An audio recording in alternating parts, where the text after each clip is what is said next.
Business শুরু করেছেন বা বিজনেস শুরু করতে চলেছেন তাদের প্রত্যেকের জন্য এই আলোচনাটি অত্যন্ত গুরুত্বপূর্ণ। কেন? কারণ প্রোডাক্টের দাম তো কম রেখেছি এবং ভালো গুণগত মানসম্পন্ন প্রোডাক্ট, তারপরেও কেন বিক্রি হচ্ছে না, কেন কাস্টমার বাড়ছে না, এটা হচ্ছে আমাদের প্রত্যেকের, বিশেষ করে যারা ছোট বিজনেসম্যান এবং মাঝারি বিজনেসম্যান তাদের প্রশ্ন, তাদের আলোচনার বিষয় এবং তাদের জানার একটা কৌশল। তাদের জন্যই আজকের এই ভিডিও। 7টি পয়েন্ট আপনাদের সঙ্গে আমি আলোচনা করব। এই 7টা পয়েন্ট একে অপরের পরিপূরক, প্রত্যেকটা পয়েন্ট গুরুত্বপূর্ণ একটা বিজনেস গ্রোথের ক্ষেত্রে। অবশ্যই ভালোভাবে বুঝুন। যদি আপনি আপনার জীবনে, আপনার বিজনেস লাইফে 90 দিন এই নিয়মগুলোকে মেনে চলেন, আপনার কাস্টমার বাড়বে, প্রোডাক্ট সেল বাড়বে, ছোট বিজনেস বড় করতে পারবেন এবং অত্যন্ত কম খরচে আপনার ভ্যালুয়েবল কাস্টমার আপনি পাবেন, এটুকু আমি বলতে পারি। আমরা যে প্রসেসে চলি সবসময় সেই প্রসেসটাই যে ঠিক সেটা কিন্তু নয়। বিজনেস কনসালটেন্ট এবং বিজনেস মোটিভেশনগুলো এই কারণে জানা অত্যন্ত জরুরি।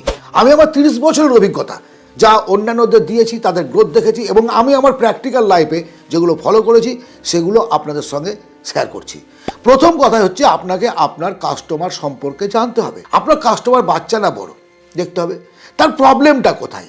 আপনার এলাকায় কোনো কাপড়ের দোকান নেই, আপনি কাপড় সেখানে ডেলিভারি করছেন, তার ক্রয় ক্ষমতার মধ্যে, অর্থাৎ তার একটা প্রবলেম। একটা মানুষ প্রেসার কুকার কেন কিনে? শৌখিনতার জন্য না, তার খাবারটা দ্রুত রান্না হবে, অর্থাৎ তার প্রবলেম হচ্ছে দ্রুত রান্না করা, আর সেই কারণে সে প্রেসার কুকার নিল। তাহলে তার প্রবলেমটাকে আপনি সলভ করতে পারছেন কিনা এটা আপনাকে ভাবুন। সে গ্রসারি বিজনেস হোক, কাপড়ের ব্যবসা হোক, স্টেশনারি হোক, যা কিছু হোক, তার নেওয়ার ক্ষমতা এবং তার সমস্যাটাকে আপনার মেটানোর ক্ষমতা যদি থাকে, আপনি একজন বাধা কাস্টমার পাবেন। সেকেন্ড রুলস, কাস্টমারের মনে বিশ্বাস তৈরি করুন। আজকে এই সময়ে কেউ কোনো প্রোডাক্ট কেনে না, প্রথমে সে বিশ্বাস করে, তারপর সেই প্রোডাক্টটা সে কেনে। অর্থাৎ সে যে ঠকছে না, আপনার কাছে এসে সে ঠকবে না, এই বিশ্বাসটা আপনাকে তৈরি করতে হবে। কীভাবে তৈরি করবেন? আপনার পুরনো কাস্টমারদের গল্প, আপনার জীবনের কিছু গল্প, প্রোডাক্ট সম্পর্কে সঠিক একটা রিভিউ দেওয়া, এটা তার উপরে বিশ্বাস তৈরি করবে যে না, আমি এই প্রোডাক্টটা যদি নেই তাহলে আমার লস হবে না, তখন সে কিন্তু আপনার থেকে কিনবে। আবারও বলছি, কাস্টমার প্রথমে বিশ্বাস করে, তারপর বাই করে, তারপর কেনে। কখনোই আপনি তাকে ওই বিক্রি করে দেওয়ার পর, ইউজ করার পরে না, এটা হয় না। নাম্বার 3, দাম কম নয়, ভ্যালু বেশি দেখান। খুব গুরুত্বপূর্ণ এই পয়েন্টটা, কারণ আমরা বিভিন্ন সময় কাস্টমারের সঙ্গে একটা ডিল করে ফেলি, মানে কম্পিটিশন চলছে তো মার্কেটে। আমার যে বিজনেস, পাশাপাশি আর একটা বিজনেস আছে, এই বিজনেস করতে গিয়ে একটা কম্পিটিশন হলো, আমি ডিসকাউন্ট ছেড়ে দিলাম, দাম কমিয়ে দিলাম। দাম কমালেই বস আপনার বিজনেস রমরমিয়ে চলবে এমন কিছু না। কাস্টমারও তো বোকা নয়। একজন মানুষ এত কম দামে বিক্রি করছে, এত লেস দিচ্ছে, মানে ও ধরেই নেয় যে এর ভ্যালুটাও কম, এর দাম কম বলে কেউ তো লস করে বিক্রি করবে না, পরিষ্কার কথা। আর এই ধারণাটাই একজন কাস্টমারের মাথায় কিন্তু বসে যায়। আপনি আজ থেকে দাম কমের পেছনে, কম্পিটিশনের পেছনে ছড়বেন না, ভ্যালু বাড়ান। যে কাস্টমার আপনার থেকে প্রোডাক্টটা নিল, সেই প্রোডাক্টটা ভ্যালুয়েবল কিনা, তার গুণগত মান, তার যে টাকাটা সে ইনভেস্ট করে, ধরুন 500 টাকা দিয়ে একটা প্রোডাক্ট কিনলো, সে 500 টাকার প্রোডাক্ট পেয়েছে না পায়নি, নাকি 100 টাকার প্রোডাক্ট বিক্রি করে তার কাছে আপনি 500 টাকা লুটে নিয়েছেন। সে যখন দেখবে যে আমি যে টাকা দিয়েছি তার সমপরিমাণের মাল পেয়েছি, তখন সে কিন্তু কখনোই আপনার থেকে যাবে না। আপনি 1 কিলো চিনি বিক্রি করছেন, ধরে নিন 1 কিলো চিনির দাম নিলেন, বাড়ি গিয়ে ও মেপে দেখছে 900 গ্রাম হয়েছে। মানে কি হলো? সে 1 কিলোর দাম দিয়েছে কিন্তু পেল কত? 900 গ্রাম। সে কি জীবনে আপনার কাছে আসবে? জীবনে আসবে না। এই ধরনের করলে না, আপনি 1 কিলো পয়সা নিয়েছেন, 1 কিলো দিন। একজন 20% লেস করে দাঁড়ি মেরে তাকে কম মাল দিচ্ছে, যখন ধরা পড়বে সেই বিজনেস মুক্ত হয়ে যাবে। লং টার্ম বিজনেস যদি করতে চান, তাহলে আপনি ভ্যালু সেল করুন, দাম মার্জিন কমিয়ে। তাকে কখনোই কোয়ালিটি হোক, আপনার ব্যবহার হোক, প্রোডাক্ট লেস, এইসব করতে যাবেন না। এতে আপনার জীবনের সর্বনষ্ট হবে, বিজনেসটা মুখ থুবড়ে পড়বে। রিপিটেড কাস্টমারদের ফলো আপ রাখুন। আমরা সবচেয়ে ভুল করি নতুন কাস্টমার ধরতে হবে, কতজন নতুন কাস্টমার আসলো, কিন্তু না। বিজনেসকে লং টার্ম ধরে চালাতে গেলে আপনাকে পুরনো কাস্টমারকে ধরে রাখতে হবে, রিভিউ কাস্টমার। পুরনো কাস্টমার যেন বারবার আসে, তাহলে কেন বাধা বিক্রি একটা থেকে গেল।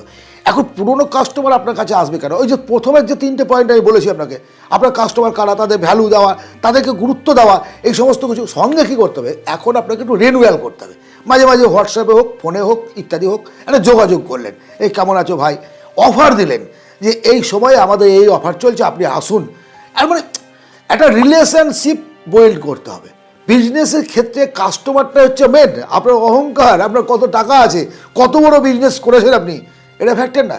আপনাকে রিলেশন বিল্ড করতে হবে কাস্টমারের সঙ্গে, তবেই রিপিটেড কাস্টমার আসবে। একটা নতুন কাস্টমার তৈরি করতে যত টাকা খরচ করতে হয় অ্যাড ইত্যাদি দিয়ে, একটা পুরনো কাস্টমার তৈরি করতে কিন্তু সেইটা হয় না। একটা পুরনো কাস্টমারকে ধরে রাখতে তার অর্ধেকের বেশি কম খরচ হয়। শুধু পুরনো কাস্টমারটাকে আপনাকে ধরে রাখার চেষ্টা করতে হবে যেন সে হাত ছাড়া না হয়। কারণ গেলেই আপনার সম্পর্কে একটা বদনাম মার্কেটে ছড়াবে। নতুন একটা দোকানে গিয়ে সে কাস্টমার হলো, তার বাড়লো, আপনার কিন্তু লস হলো। ডিজিটাল মার্কেটিং ব্যবহার করতে শিখুন। বর্তমান সময়ে বিজনেস গ্রোথ করতে গেলে এবং লং টার্ম থাকতে গেলে আপনাকে ডিজিটাল প্ল্যাটফর্ম, সোশ্যাল মিডিয়া ব্যবহার করতে হবে। YouTube, Facebook, Instagram. আপনি যে প্রোডাক্ট সেল করছেন সেই প্রোডাক্ট রিভিউ বারবার প্রতিদিন অন্তত একটা করে রিল এই সমস্ত সোশ্যাল মিডিয়ায় ছাড়ুন। এখন ওই চুপচাপ বসে ভালো প্রোডাক্ট নিয়ে বসে বিক্রি করবো এটা ভাবলে হবে না। বর্তমান সময়ে সেই প্রোডাক্টের সেল বেশি হয় যেটার মার্কেটিং ভালো, সেই প্রোডাক্ট নয় যেটার গুণগত মান ভালো। যে প্রোডাক্টের যত বড় মার্কেটিং সেই প্রোডাক্টের সেল তত বেশি। আপনি চিন্তা করুন না, আজ এই মার্কেটেও বোরোলিন অ্যাড করে তো, 4 চাকা গাড়ি অ্যাড করে তো, বাইক অ্যাড করে তো। কেন করছে? তাহলে তো ব্র্যান্ডেড প্রোডাক্ট, আর তো দরকার নেই না। মার্কেটিং যত ভালো করবেন তত বেশি সেল হবে। এবং সেটা রিভিউ, আজ পোস্ট করলাম 7 দিন পর আবার পোস্ট করলাম না, কে কী বলছে শুনলাম না, সোশ্যাল মিডিয়ায় চলে এসছে রে। না, যদি বিজনেস গ্রোথ করতে চান আপনাকে এটা করতে হবে। যারা আপনার নিয়ে সমালোচনা করে তারা আপনার সমকক্ষ হওয়ার যোগ্যতাই রাখে না। শুধু এই জিনিসটা আপনি মনে রাখবেন। বিজনেসের ক্ষেত্রে আত্মীয় স্বজন, বন্ধু বান্ধব, আপনি বেড়ে গেলে অনেকের হয়তো বাস যাবে, সে কারণে তারা বিরোধিতা করতে চায়। কিন্তু না, আপনি আপনার রাস্তা তৈরি করে নিন, free of cost. Social media এখন প্রত্যেকের হাতে আছে, আপনি ইজিলি আপনার প্রোডাক্ট রিভিউ সেখানে পোস্ট করুন। Number 6, story. আপনি চুপচাপ গোমরা মুখ হয়ে আপনার টাটায় বসে থাকবেন, কাস্টমার আসবে, কথা বলবেন না ঠিক মতো, বিজনেস চলবে না। বিজনেস করতে গেলে আপনার সঙ্গে কাস্টমারের একটা বন্ডিং তৈরি করতে হবে, সেটা স্টোরির দ্বারা। কীরকম? কোনো একটা প্রোডাক্ট আপনি সেল করেছেন, সেই প্রোডাক্টটা কী ছিল, কাকে বিক্রি করেছিলেন, কত লাভ করেছিলেন, আপনি আপনার বাস্তব জীবনের ফেলিওর, হতাশা, আনন্দ, বেদনা তার সাথে শেয়ার করলেন।